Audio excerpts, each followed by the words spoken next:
public lands is been where. Yeah.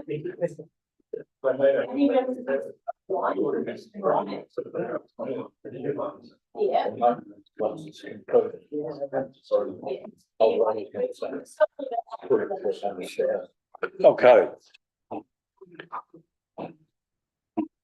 We are live online. Welcome everybody this afternoon to the BDC workshop policy and bylaw update. We don't have any apologies. No, is there anybody else online? No. Okay, so welcome staff, everybody. We'll hand it over to Simon. Yes, thank you, Your Worship, and the councillors. Great to have undivided attention to each other about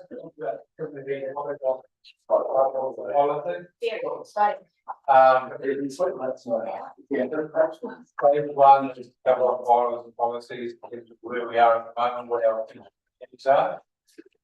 It's fair to say it's a sizable vote for us. That's a very quick update. It's the role that we budget for the NPR. To see if we can find someone to sit from one of your work. We're unsuccessful today. The first round is going out to the opportunities we do have further conversations to have with some shoulder attack people, which we'll see how that progresses over the next couple of weeks. Second stage of our conversations afternoon about freedom campaign in terms of the bylaw as well. We'll kick that off at 2 o'clock. So I'll hand over to Bronwyn to take you through a presentation. Please ask questions as we go. If you need any clarification, we'll do it on the way through the presentation. Thank you. So this is just an update. It's information really, and getting any feedback from you. We'll go through how we've set up a working group and the process we're now using, looking at what we've done in the first half of the year and what we have on board for the second half. And we'll also look at the impact of local water done well on our bylaws. So what we have done in the last few months is we set up a staff working group. It's been established to help prioritise and organise the work programme. We have representatives from each of the groups: infrastructure, regulatory, finance and corporate, and community services. And as a group, we discuss what the priorities for any given group is and where they might fit into the work programme, given the resources that we have and the importance and the urgency of what's been brought. The main limitations, obviously, on the amount of work that can be undertaken at any time are around time, which is staff resources, both for myself and the expert staff. Those are the infrastructure people, the regulatory people who have to actually give me the information before I can put it into a bylaw, and also the community engagement schedule and how that resource is available as well. Cool. Yeah, so thanks, Bron. Question: prioritising. Yep. Can that override any statutory requirements for bylaws that need to be updated within a certain time frame? Can do the group priorities override that at all? No. So basically we're asking each of the group of the ones that now need to be done, the statutory required ones that we need to do now, which are the priorities, because we obviously can't do everything all at once. But no, the statutory and the legislative requirements are primary. So I'm going to take you through the 3 phases of policy or bylaw development. It's quite straightforward, but it takes a considerable amount of time to navigate. You've all got paper copies in case you're finding the print a little bit small. The whole time it takes to navigate is between 8 and 12 months, if we've got our fingers crossed, from initiation to the final adoption. And we've broken it down into 3 phases, and those, you've got copies of all the phases there. Phase 1 is basically initiation.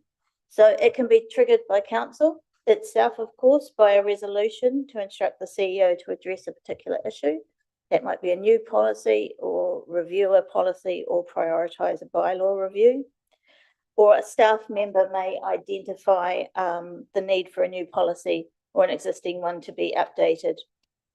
Or the policy or bylaw is, we just said, scheduled for review under legislation. So we have a process now where we have a request form. Those are for staff initiated ones.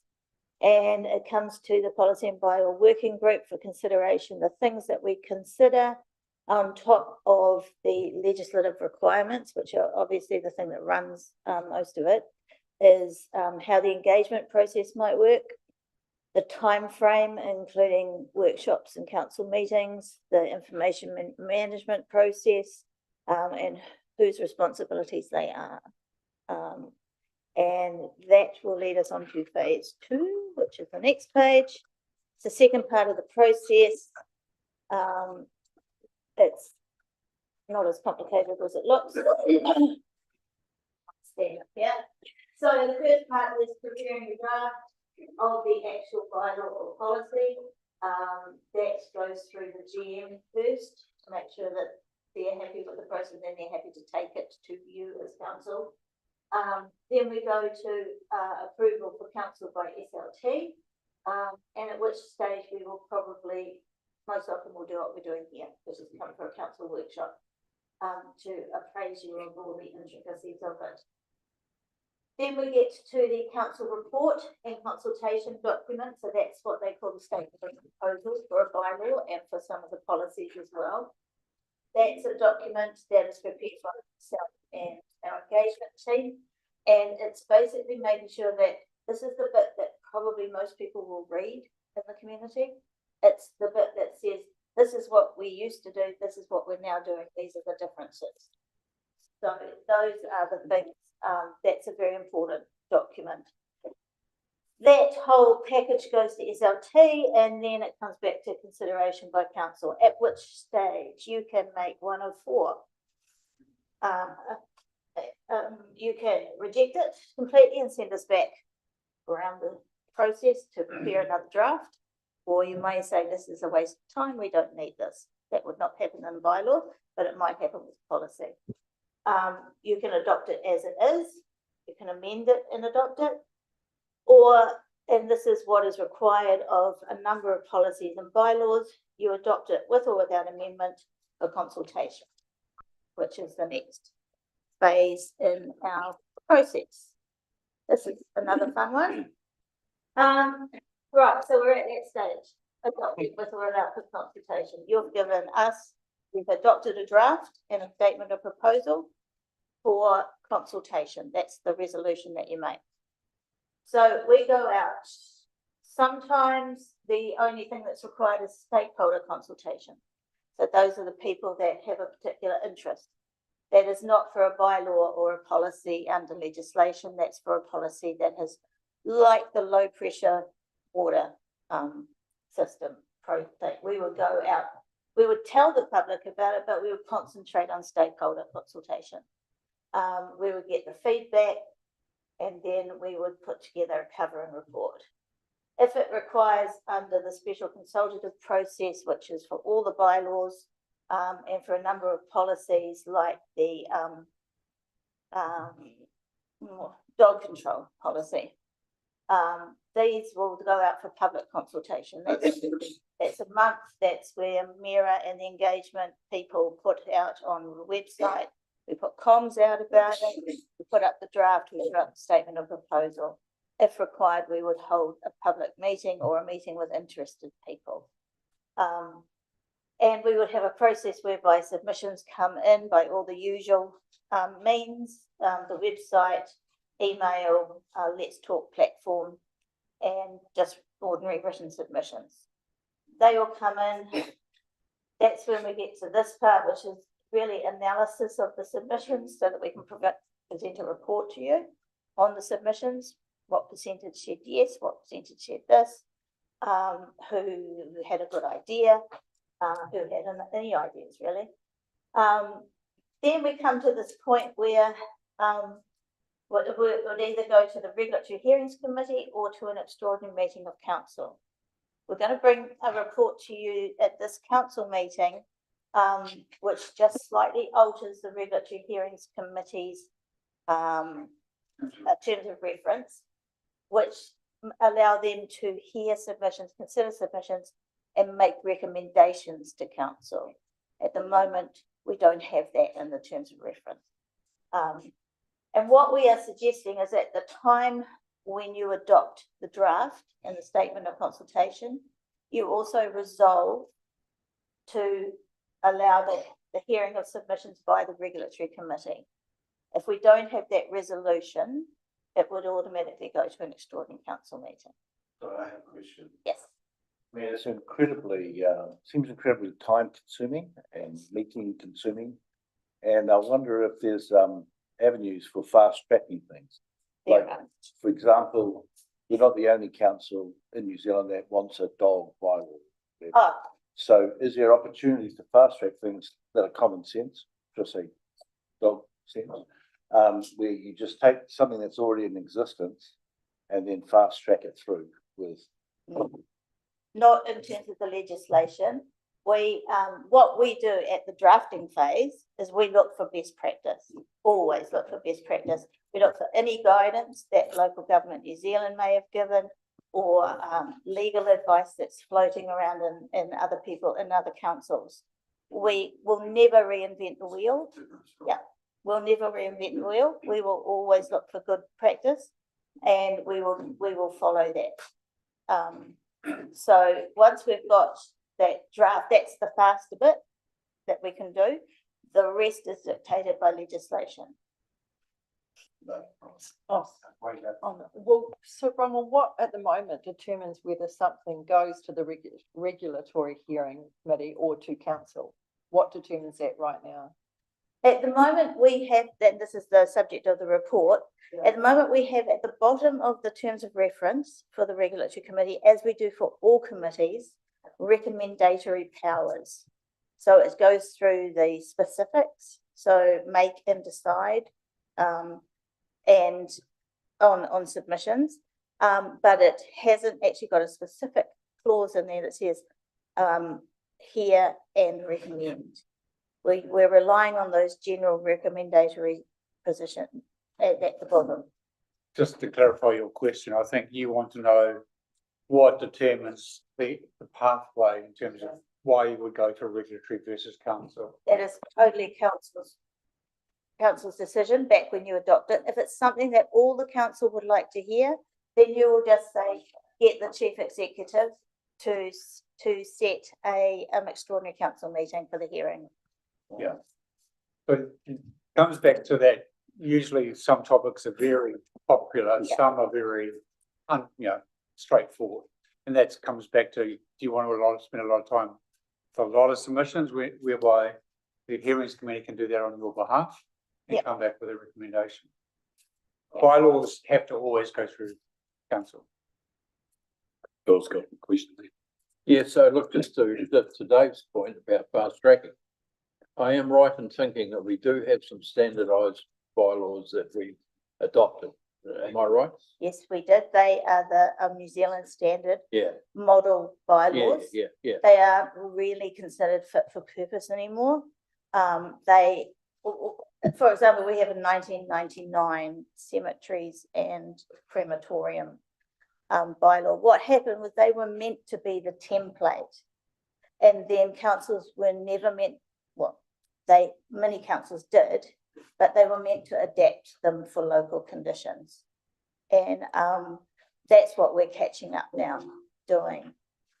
So we do still have some of those in place, yeah? Yeah. Yeah, thank you. Okay, so, yeah, right, public consultation submission, analysis of the submissions and a covering report goes to regulatory or goes recommended to council. Then you have your big decision. You can adopt it with all of that. You can make amendments here. Obviously, if you thought that submissions had some good ideas, you can make amendments at that stage. You can adopt it with or without any amendment, or you can reject it and we'll go back to the start of the project. But you would, if you rejected it, you would then come to us and say, this is really what we wanted. this is what the public, this is what the community was saying. We really think we should have another go at this. The phase after that is going to the media stakeholders, submitters, obviously submitters are first, and social media notification, just advising that it is now in play, that it's been adopted, and using education and advice as our first weapon, if you like, rather than straight to enforcement. And then after it's been in play for a while, when people know about it, and when people know the new, so for example, if we had in the dog control bylaw, we banned them dogs on a certain street, and we haven't had that before, we would put a lot of information around. You can no longer walk your dog on this street, and that would be around education and advice. We'd make sure that people were advised, made it clear. After that, we would go to enforcement, which is where our compliance officer comes in. So that's the process that we follow, and as I said, between 6 to 12 months for actual implementation. So is this a government mandated flow chart, or is this our take?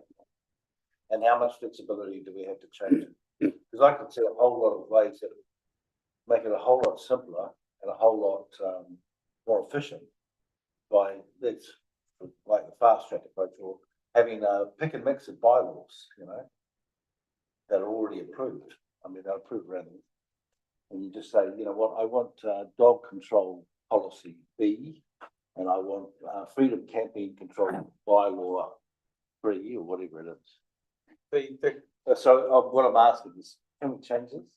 The selection of the bylaws is not the hard bit in terms of the templates. That's the easy bit. The hardest bit is the consultation process that is mandatory. This part. That's mandatory. That's mandatory by law. And that's the 31 days special consultation. It takes the time and the energy. You can't just say you want this bylaw without asking the public. This is the problem, right? It needs to go through a proper due process where everyone has their feedback into it. Damn democracy. Okay, Phil's got a question. Yeah, so thanks, and it does bring me to, and maybe you can use this as an illustration. So I think Bronwyn, you may have been on board at the time, I'm not certain, but after the floods in 2021, and there were a whole lot of building consent applications in front of us, and we hastily drew up and introduced a policy on finished floor heights. Yeah. And as most of you will know, it was legally challenged and we didn't get it over the line. It made so much sense at the time that we could, if it was introduced and adopted, people knew where they stood and we could get on and process the applications.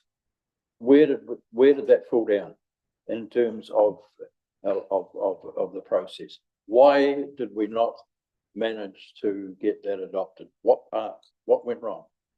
Well, it probably got let down perhaps at this stage. Stakeholder consultation, did we not do it once? We got to it. Did we do it? I can't remember if we even did a draft. I think because it wasn't required, it was an optional policy, it wasn't required under legislation. I doubt that we did a draft. We would have just gone straight to council and they would have agreed, yes, this is the right way to go.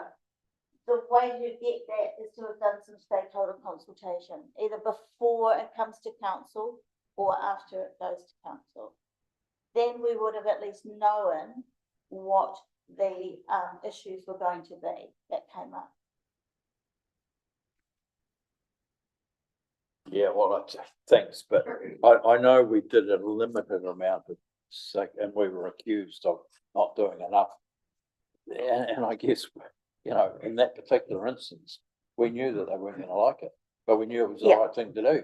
So you're sort of torn between, you know, we know what's best and they know what's best, but they didn't want to do it because of that increased cost it was going to entail.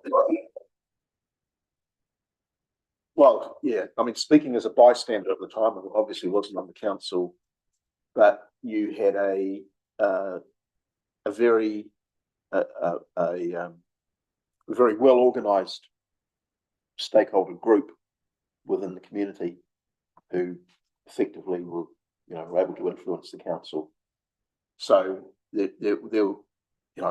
retrospectively, as a bystander, it was around the strength of the public consultation process that we needed to communicate that the council at the time, needed to get its message across to the whole community. But what actually happened was that one sector group managed to seize and dominate the discussion, to my view. Yeah.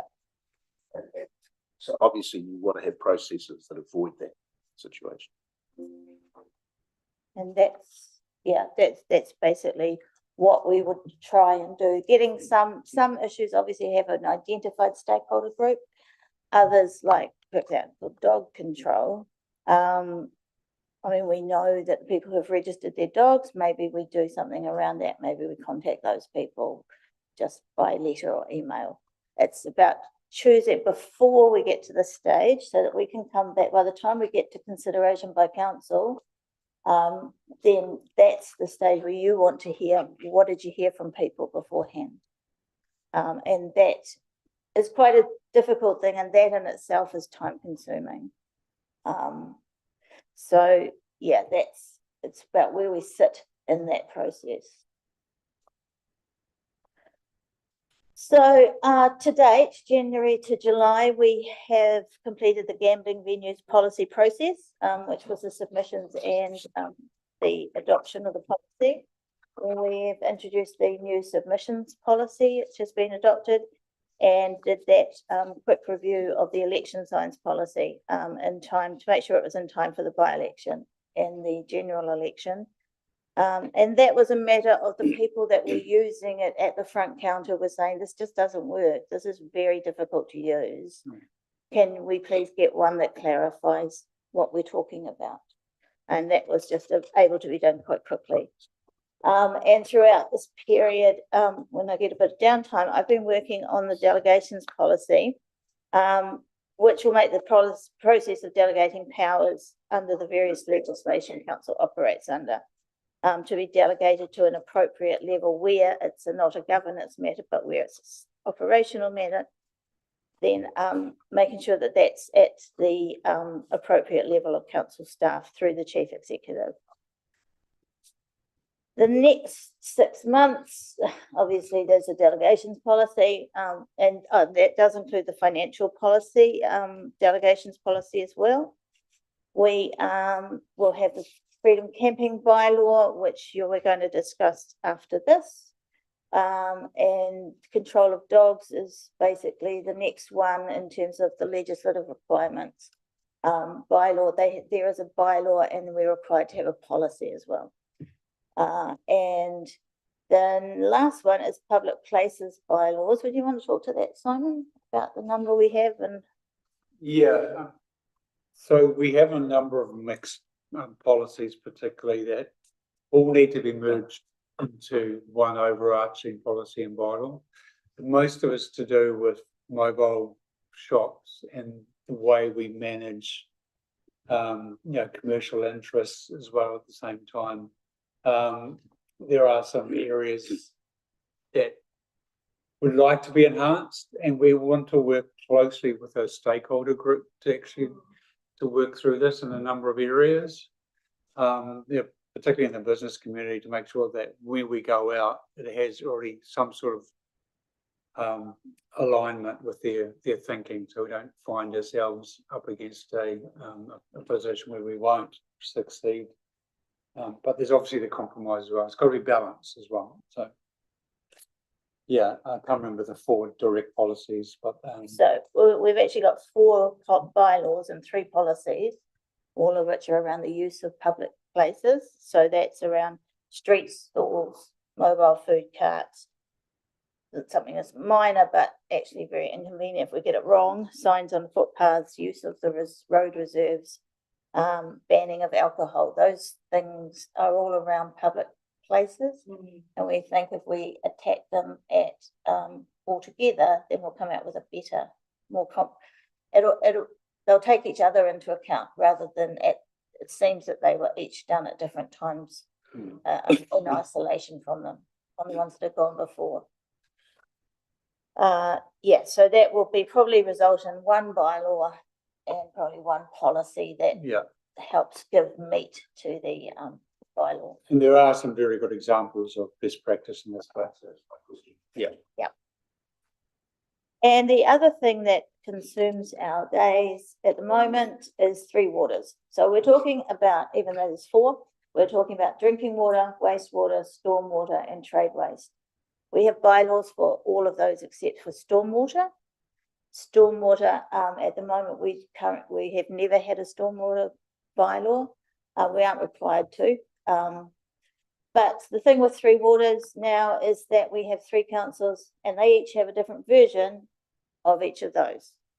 So for coast waters to function, they're going to need to get some continuity between them all.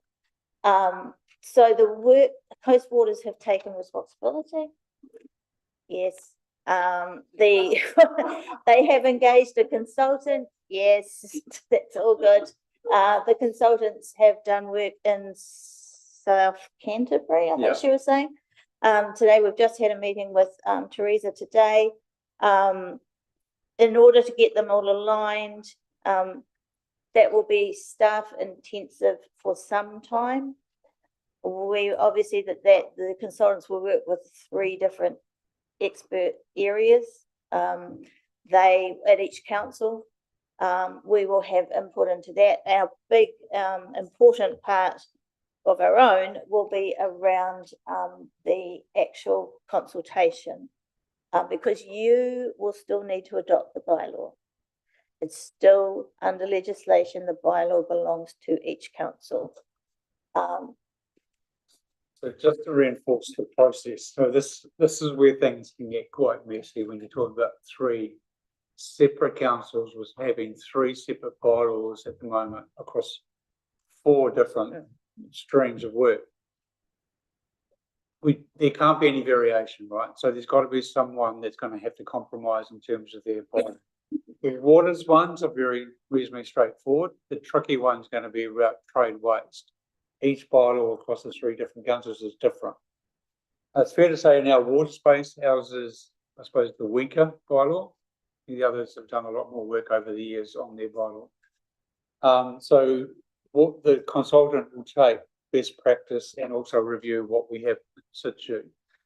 Hopefully we get a better bylaw out of the whole process.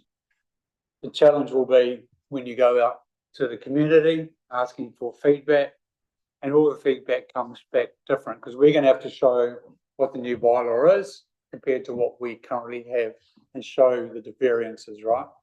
There may be some strong opinion on a subject matter, don't know what it will be, but from the community that they don't want this. And then council may say, well, we are supporting a community, so we don't want it either. So trying to get the other 2 councils to align to that thought could be the challenging part of it. So it's all about that balance right through this whole process.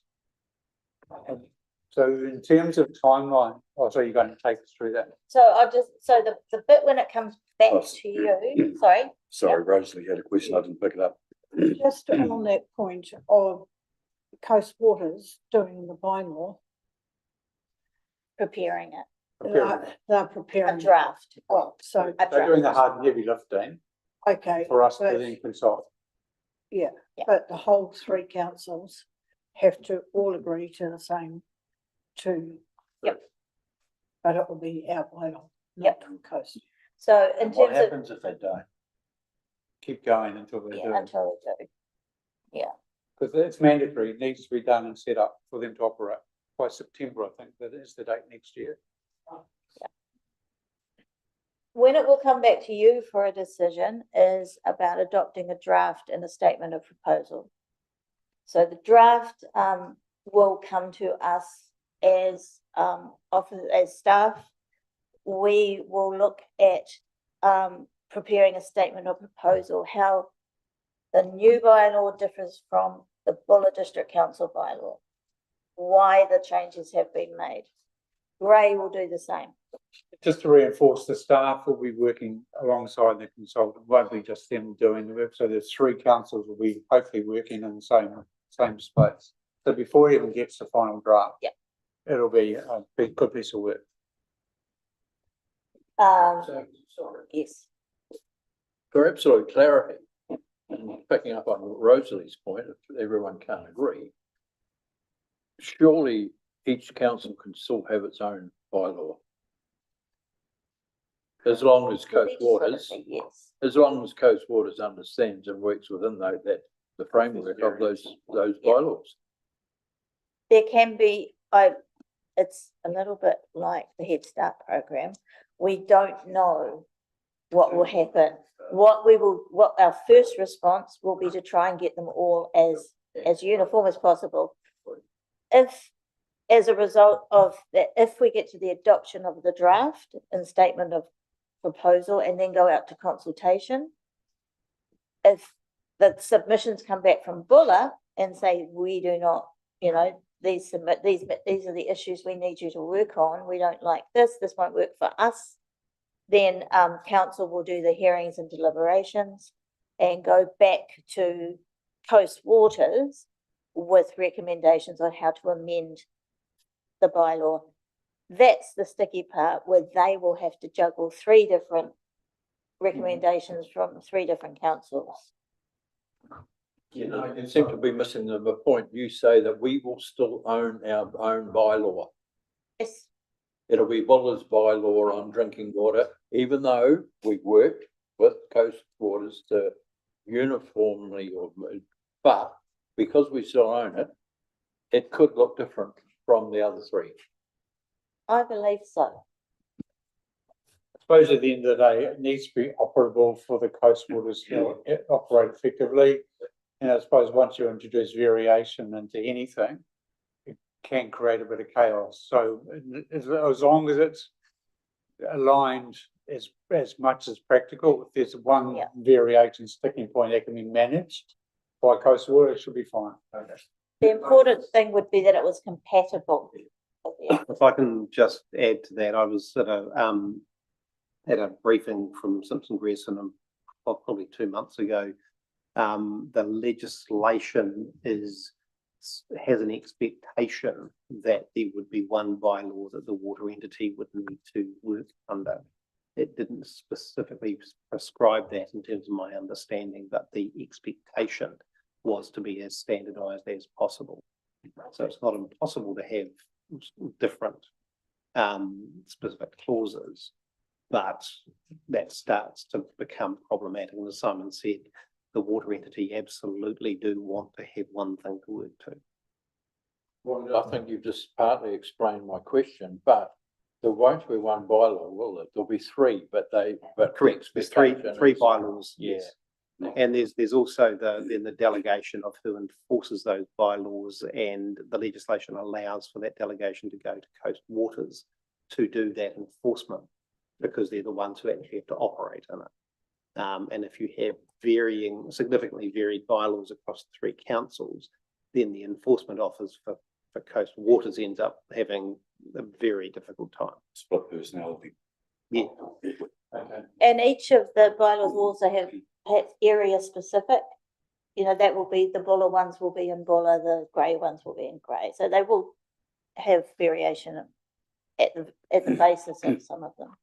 Rosalie. So have you got any idea of what those variations could be at the moment? So we're just assuming it may be no variation. yes. Yeah. The water one should be straightforward. The trade waste is the one where we're all quite different. So and that affects obviously commercial operators, particularly the larger ones, and that may have some detrimental effect to the way they operate. So all those could play out. You're talking about things like Western Milk, you know, Silverfern Farms, which are big players that can be adversely affected by anything that's done within council. And it's the stormwater that nobody talks about. Yes. We've got a new one there, so we don't really care. So that, sorry, yes. Right, so we take into account reform over top of all of this, and We might end up with one. Yes, yes. And over all of this, Teresa was talking about the water strategy, wasn't she? Oh, yeah. So, yeah. So that's got, is a requirement to develop a water strategy for coast water. So that work has started and just in its infancy, but the concept, they also need to go out and consult to the public with their water strategy. The concept with the engagement would be the bylaws would be rolled out for engagement at the same time. So it's all done in one collective engagement process. And so that is the end of our water, bylaws and policies update. Yes. Just to cover off the water one again. So we are working with the other two councils in terms of the time frame for this. We, based on the morning's conversation, expected that the drafts will be completed this side of Christmas, and potentially for council to adopt a draft early new year and consult February, March. We want to keep it outside any LTP consultation process because obviously we don't miss the waters for that, excuse the pun. But yeah, hopefully we have that all completed well in advance. Sorry, just a question around the bylaws and policies with the new with the new law around waters. Is that going to affect our bylaws and policies much? Like, you know, the new regulations or the tighter regulations around water? Because I haven't looked at them, I don't even know what's in the waters bylaws, what type of stuff's in them. Yeah. I couldn't honestly tell you, but that's one reason why we really need to get them all updated, is to make sure that all that legislation, any new legislation is taken into account. And if there are standards in the bylaw, then those standards will have to reflect back to any overriding legislation. And then will these, because that's on the other side of things, we've got spatial planning going on, and so the stuff that's in this then also inform your spatial planning, particularly if you're thinking around things like trade waste and stuff like that. They're all kind of linked, aren't they, in a way, or parts of them are. Definitely the water strategy will be linked to the spatial plan, considering any growth potential or any future upgrades that are required. And obviously future design around, what wastewater discharge and all those sort of things are quite critical in that space. Locations of utilities should also be well planned, particularly if there's adaptation requirements. Where does those future locations go, and what do they feed in terms of community? So it's quite a large challenge when you think about spatial plan covers the whole West Coast and how that all feeds into it. And that's another reason why it's a good idea to have this as compatible between the three councils as possible. And how does the environmental, like the new planning, like the environmental, the new bills that are coming out? Yeah. So what's the time wise with the new bills that are coming out as well? Is it, like we could go through all of this and then are we going to have to look at them again? So a lot of the environmental bylaws and policies are managed by regional councils, so that'll be incorporated into. We are working with them on some, like air discharge, etc. But it's fair to say they've gone reasonably quiet over the last 3 or 4 months, to tell the truth. Not sure that's in flux right now. But that legislation, it may be affecting the standards that are in the TTPP more than they are affecting the bylaw standards, which tend to be a little bit more like New Zealand standard.